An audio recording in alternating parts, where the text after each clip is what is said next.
No, there are no apologies in the nook. Introduction. This is a story about an echidna called Echo.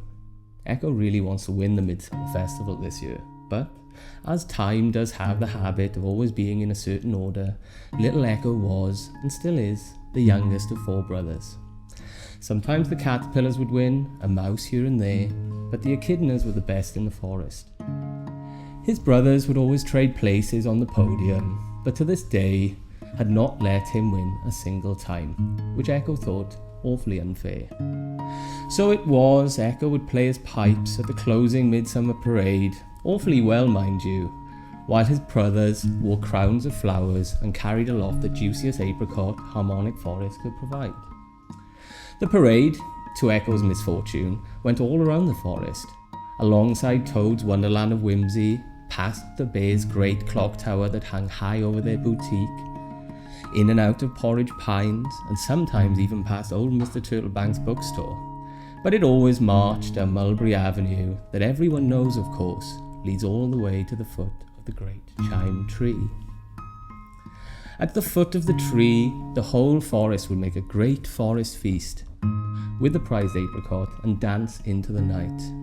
Well, it just so happens that this year's festival is in 3 days, and our story starts in quite a peculiar way. Chapter 1. A Box of Tricks.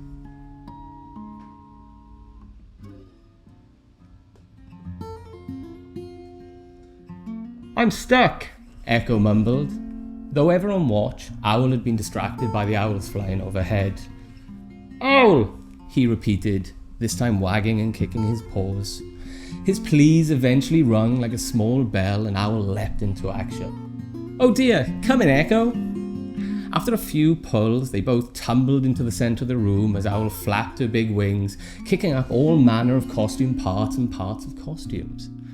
"I found it," Echo proclaimed, holding a thick black chunk of charcoal above his head. "I do apologise, Echo. The owls have been in an awful hurry today, and I thought I might need to go." Owl was busy correcting her feathers before she looked up to see Echo drawing on big black eyebrows, somewhat unevenly, Owl thought. "Oh, not this one again, Echo. Oh, don't you worry about those owls. This time, no, the last time we did this, the eyebrows were a dead giveaway. But Echo," her beak pointed at the gold tree-shaped badge that hung from a crisp blue sash wrapped proudly around her chest. "Exactly, that's why you've been so distracted lately. I nearly drowned in the disguise box." "Oh, don't be so dramatic, Echo. Anyways, where were we? The latest notes." Owl rummaged through piles of notepaper stacked under a handwritten sign that read, "Research." "Our only responsibility now is to get these big bushy eyebrows on." Echo got back to work. "Grizzly eyebrows," Owl replied, pointing to the notes they'd made on the grizzly caterpillars. "Of course," Echo placed a paw over his face. "Grizzly." "It's in the name, Echo," Owl smiled and picked a path through the mess. "The last time you did this, they lasted for a month. And your pipes are on the floor again, Echo." "Exactly, Owl. When the caterpillars let me play catball, just think of the time I'll save." Owl stopped and hid her sigh under a soft smile. "You're right, Echo. Let me help you." Chapter 2. Rematch.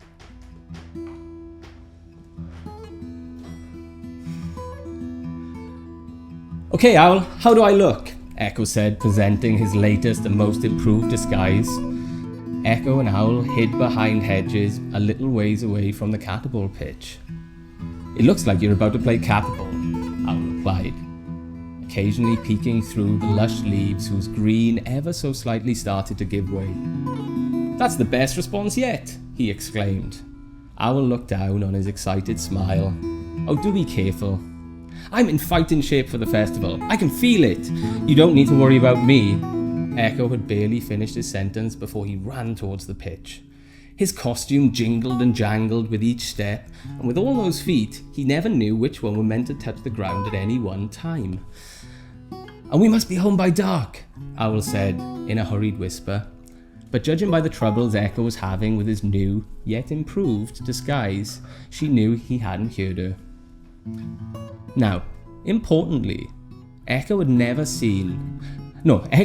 thought to learn the rules of catball, nor had he ever seen a game up close. He knew caterpillars played it, and the stick was important. Also, from his hiding spot, the pitch looked so very small, but as he got closer, the pitch got ever so big.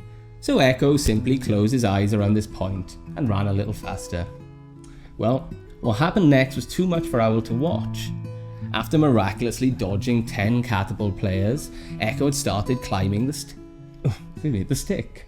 He climbed and climbed, but soon noticed that he had stopped climbing, and he should probably open his eyes now.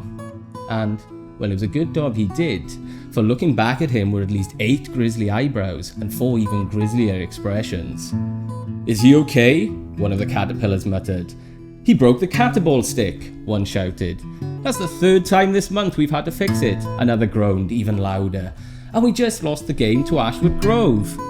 Cheers from the away team caterpillars grew louder as all the caterpillars of Harmonic Forest hung their heads before they quickly moved from Echo's view. In its place, a great big grisly mustache swung back and forth. Everyone, even the Ashwood Grove players, stopped cheering when the grisliest of all caterpillars stopped to talk. Echo's eyes widened, however, as he sprung to his feet. "Echo, my boy!" "Grizzly!" Echo replied. "No, Echo, you took quite the fall." "I'm fine, Mr. Grizzly. Can I play now?"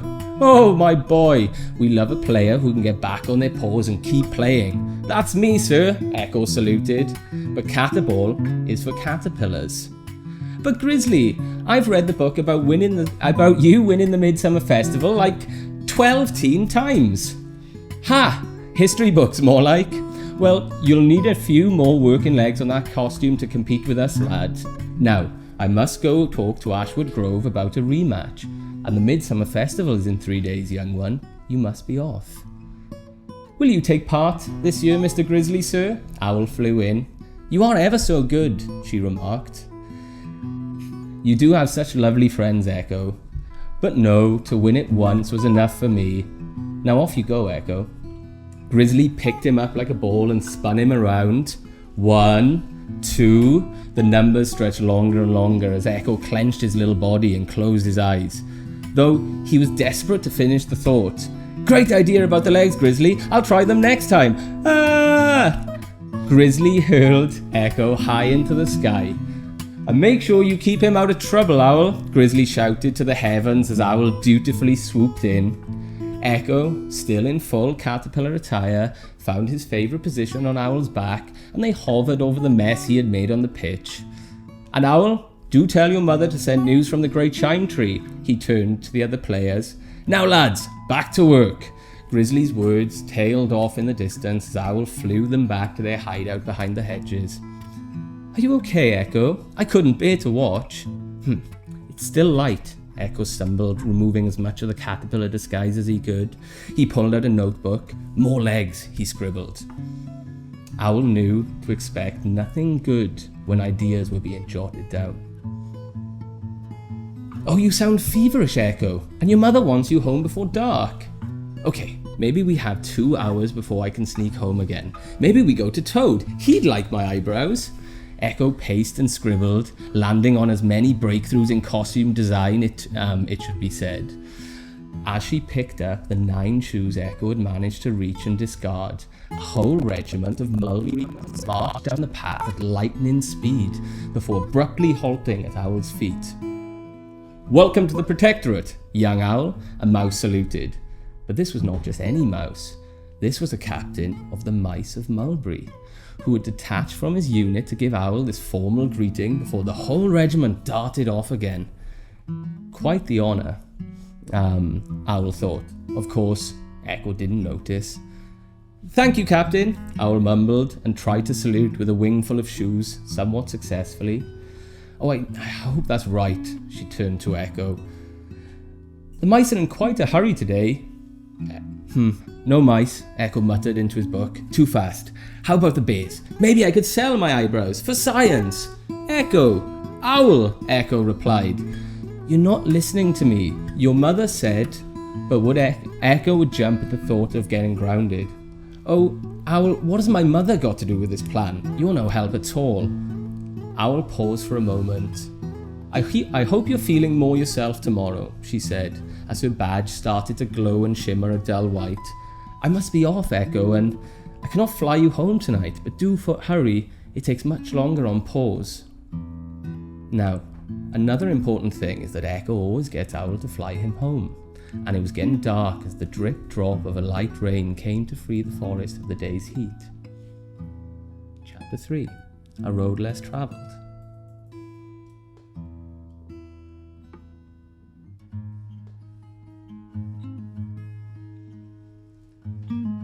"A little rain? Perfect," Echo triumphantly announced to the nearby bushes. "I'll wash these eyebrows off on the way home," he finished, and headed off down the path.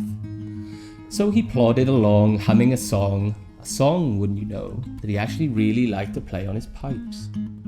"This is the right way. Who needs Owl? Easy," he thought. Well, soon Echo was running out of songs he liked to hum. Then, while he stopped to figure out where he was, but mainly trying to remember an old tune, a bell rung out 6 times, sending beautiful tones throughout the trees. Its heavy leaves sagged under the showers, and birds kicked up into the air above him. The bells were awfully loud, so Echo thought he must be close. He followed the sound and quickly found himself staring up at the great clock tower of Bear's Boutique. 6 o'clock, Echo thought. Bear's Boutique? Oh gosh. Now, Bear Boutique was almost certainly meant Echo had gone completely the wrong way. He would have been more worried, but Echo knew his way home from the boutique. His disguises are always in need of gadgets, and the Bear's Workshop is the best place in the forest. Echo paused for a moment before thinking it a bad idea to talk to the bears. For even a little, Echo knew he'd be arriving home after dark. Most of the way back, Echo followed moonlit lanterns that reflected in puddles that got bigger and bigger. No matter, this was the perfect time to practice his spy training. Echo had been waiting for the sequel to the latest Eloquent Frog spy series to come out, so he thought it best act out the final scenes of the last installment. "Only 3 minutes left before they blow up the whole forest," Echo whispered as he hunkered down behind a tree. "No one left but Eloquent Frog." Echo sprung into action, ducking and rolling around puddles and pretending to dodge and weave. "The world is saved again by Frog, Eloquent Frog." Echo laughed and wiped some dirt and water from his eyes and gave his spikes a shake for good measure. Then, all of a sudden, a strange noise erupted from the dark side of the path. Echo froze. Must be my imagination. But Echo started to hurry. Again, the noise, this time from a different direction. Echo really did start to hurry, but now he also needed to wipe his eyes more often. Moo! A long groan came from behind, and 2 sets of eyes came charging towards him. Boo! The familiar sound of his oldest brother stopped Echo in his tracks. "Oh, Echo, you're in trouble now," the second eldest taunted. "You scared me," Echo cried. "Oh, only you would think there are monsters in the forest. Or do you think the scary moose will get you?" the third oldest said with a sly smile. "They say his bells ring and lure you into the underwood, and then he eats you whole," they all mimed. "He's not real, just you wait till the festival." "Okay, sure, Echo, maybe you should stick to playing your pipes this year like you do every year." "Yeah, write us a new song for when we win again this year." "Maybe the moose will get you before you can play again." "Stop it!" Echo screamed. "All of you stop it." Echo's mother stepped out of the darkness, and all of you in. "Echo, I will speak to you in private. It looks like someone needs a bath." "Yes, Mum," he muttered, as his brother's sniggering led him home. Chapter 4. A Silent Parade. How we all doing?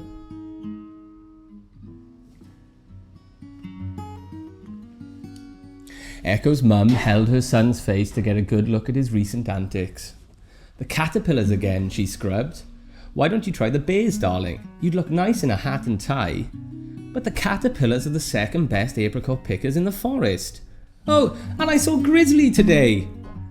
That's nice, dear, but you must visit your grandmother tomorrow, and we can't be having you looking like that. Well, looking like this hasn't got me anywhere these days, Mum, Echo slouched.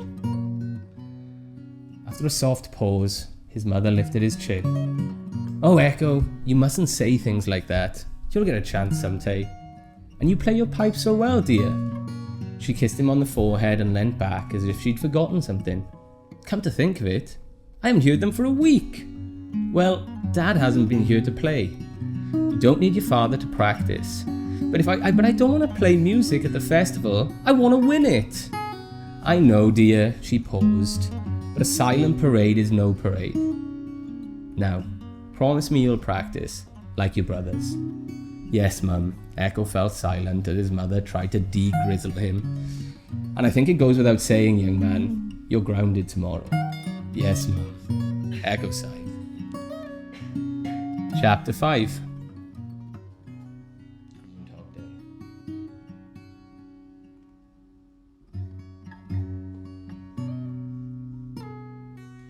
The next morning, Echo stirred and peeked through one eye at Owl's empty perch. This was a problem for Echo, as Owl had the unfortunate role of being his alarm clock. Echo rolled out of bed and marched around his room like a zombie. This, it turns out, would be just enough to cheer him up.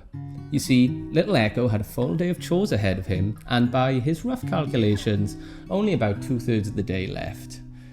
Their stump was humble, old, and in a constant state of disarray. Half home, half training ground, Echo's mum always had her hands full. On this particular morning, she'd been swishing and swashing through the different rooms for the best part of the hour. Mam seems busy today, Echo thought as he scrubbed the floors. She finally slowed down and took a knee beside him. Echo, I'm taking your brothers to see Nana Echidna. Please stay focused today, honey. Yes, ma'am. She held the front door open and watched her son diligently scrubbing the floors with a renewed enthusiasm. She smiled, then corralled her brothers. Oh, now stop swinging from there, you two, she cried as the door closed. Echo scrubbed and scrubbed, mopped and dusted even, for about 10 minutes, which he thought was pretty good. Though, it just so happened to be the same amount of time for a certain distraction to take root. There was a little window in his bedroom that was made especially so he could see Turtlebank tales. Old Mr. Turtlebank would always place a little green flag for Echo so he knew a new book had been delivered. So what harm could it do to quickly check, he thought. Echo scrambled up the stairs and tried not to get distracted by the half-finished costumes on the floor. Must get more gears for that walrus costume, he thought. He stopped before shaking his head and climbing to the window. No flag yet. Though Echo did see some commotion around Toad's Wonderland off in the distance.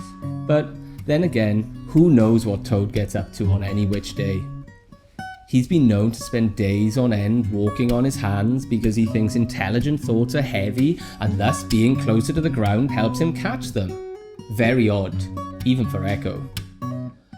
Oh well, Echo shrugged, but now his mind wandered. What if someone had taken Mr. Toad hostage and demanded to ride all of the rides themselves? Surely this was a job for Eloquent Frog. And so Echo was off, jumping around his room like a practiced choreographed dance. He must have acted out almost 2 books before realizing that there were still chores to be done. Still time, he thought, as the yellow rays turned to orange and the forest started to quiet. The cycle of chores to window to spy business and back to chores went on until the next thing he knew he was waking up from a little late afternoon nap. Now, surely he was seeing things when he woke up. Getting dark, he groggily mumbled as he peered out of the window for another quick check. Wait, is that the green flag? Echo practically flipped out of the pile of disguises he'd slept in, grabbed his rucksack and sprinted out the door, only to run straight into his mother, almost knocking her sideways. Echo, where do you think you're going? The chores are only half done. Oh, nowhere, ma'am. Echo's mum frowned. Sorry, ma'am. I was going to see old Mr. Turtlebank. The new Eloquent Prog book has just arrived. Echo, you're grounded, and it's not safe to be out all by yourself. You don't know what's going on out there today. Yes, ma'am, he mumbled. Now, Echo, you must take this tea to Nana Echidna. Your brothers are there and she seems to be unwell. Never in my life have I seen such a thing. Okay, mum, his eyes lit up. And go straight there. Echo slouched once more as she continued. I must go down to help at Toad's Wonderland. It seems some of the visitors have gone completely whimsical. Some of the mice flew home on dandelions and the caterpillars were rolling around like tree trunks. Now, your book will be waiting for you tomorrow, dear. Yes, ma'am, Echo huffed. She put the tea in his rucksack and watched him plod down the path. Echo regularly looked up to the sky, partly because he wanted to see the mice flying, but also he hadn't seen Owl all day. A light pitter-patter of rain dressed the evening breeze, which was refreshing on this warm day. Good for those apricots, Echo thought. As he hummed theme songs, he came to a sign. Echidna's Parade, the Forest Square. Now, old Mr. Turtlebank's store is just beyond the Forest Square. Owl knew a shortcut back from there to Nana's house, but Echo had forgotten. I couldn't get there and back before dark, he pondered. But I bet a mulberry mouse could do it. So he tucked himself as small as he could and pointed himself in the direction of the square. He thought only fast thoughts and bolted off to get his book in high spirits. He ran and ran until his little heart almost jumped out of his chest. Generously, it could be said that he got halfway to old Mr. Turtlebank's before he rolled around on his spikes. Phew, Echo cried. Those little mice sure are fit. I'll try again tomorrow. Echo giggled, but quickly found he needed to drag his legs one by one. Must do more exercise, he jotted down in his notepad and continued towards Nana's house. Half hour had passed and he was marching at a snail's pace, but not in the fun way, he thought. Echo, seems, was all tucked out. Echo slouched against a tree and looked up at the night sky. The moon shimmered and wisps of clouds obscured and revealed stars in random patterns. Owl would be able to get me home, he thought. Then, carried along the winds, a single mulberry mouse, saluting to full attention, with one arm hanging onto a dwindling dandelion silhouetted against the moon. Echo's tired mind lit up. All around him, dandelions swayed. He chomped at the stalks, collecting them in his rucksack and teeth, and began climbing the nearest tree. Where his tired legs failed him, his mind made up for it, and remarkably, Echo climbed quite high. He steadied himself and smiled, because just in sight was Echidna's Parade, all ready and decorated for the Midsummer Festival. Echo licked a claw and offered it to the air with the utmost confidence. He grabbed 2 handfuls of dandelions, most of which looked okay, closed his eyes, of course, and boldly stepped off the branch. Again, remarkably, Echo meandered through the air with all the grace of a fallen leaf. This is easy. Who needs Owl? He affirmed as Nana's house grew bigger and bigger. As he enjoyed the breeze, thoughts flashed through his mind. Trees are getting a bit closer, he thought. Dandelions are sturdy plants, right? His mind started to race as it was clear that he was now falling faster and faster. He looked up to see his dandelions shedding into the night sky and couldn't bear to look back down. Through winced eyes, Echo saw the parade decorations coming right towards him. So he just curled up into a ball and hoped for the best. He heard commotion, but mostly the increasingly present rustle and crunching of whatever he was hitting his head on. So the night went with flying mice and hopping goldfish and rolling caterpillars. But Echo was sure he was dreaming. Chapter 6. A good friend indeed. Echo! Echo! Owl whispered. Echo! She whispered again. She opened her beak for a third time, but all that came out was the huge clang of a walrus that had found itself up a tree. Echo leapt awake. Echo, Owl smiled. Are you okay? Echo winced and felt the bandage around his head. I'm much better now. Flying isn't that easy, eh? Owl prodded. It's a lot more fun than walking or running. Oh, Owl, I'm not running again for a month. Who knows what we'll be doing in a month? They found you with half the festival decorations stuck to your spikes. There was tea everywhere. Oh dear, Echo thought. Even for him, this seemed like a lot. But I'm sure Nana and my brothers cleaned it all up. Echo, your Nana and brothers are missing. Missing? Echo paused. Echo, half the forest stayed up into the night putting up all the festival decorations. Oh, so they must still be sleeping. Echo, Owl looked out the window. They think there's a monster. A monster? Echo replied. On the loose? On the loose, Echo. Owl moved closer. It must be the moose. The moose is on the loose! Echo and Owl both scrambled to say it first. Owl's recent news, however, cut the laughter short. Echo sat up straight in his bed. So is the monster outside now? He asked and stretched as far as he could to get a glimpse. They think it's a night monster, but all the animals are acting crazy too. What about Mr. Toad? They can't find him, Echo. He was saying something about catching clouds in a bottle, and then he got away on a little trampoline he pulled from his hat, Owl said, her eyes wide with surprise. Oh, Echo, monsters, flying mice, what are we to do? So, Nana has been eaten by the monster? And maybe your brothers? Echo paused. Yes, I suppose we should save them too.